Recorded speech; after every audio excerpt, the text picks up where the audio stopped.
Computer Bangla ক্লাসের পক্ষ থেকে আপনাদের সকলকে অভিনন্দন এই ভিডিওটিতে ক্লিক করার জন্য। আজকে আমরা দুর্দান্ত একটি শর্ট ভিডিও শিখব, শর্ট ট্রিক্স, যেটা হলো এ থেকে জেড পর্যন্ত আপনি পরপর কিভাবে লিখবেন শর্ট ফর্মুলার মাধ্যমে, শর্ট ট্রিক্স উপায়। দেখুন এখানে এ থেকে জেড পর্যন্ত কিন্তু লেখা আছে, এইভাবে যদি দেখেন জেড পর্যন্ত, তো এটা শর্ট ফর্মুলার মাধ্যমে আপনি কিভাবে ফাংশন সেট করে ফর্মুলার সাহায্যে কিভাবে এটাকে লিখবেন চলুন দেখতে থাকি।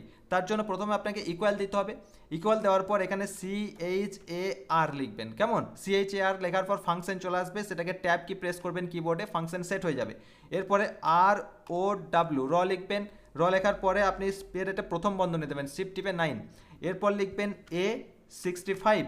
এরপর আপনি ব্র্যাকেট ক্লোজ করবেন দুবার, যেহেতু দুটো ব্র্যাকেট আছে। এরপর কিবোর্ডে এন্টার কি প্রেস করবেন।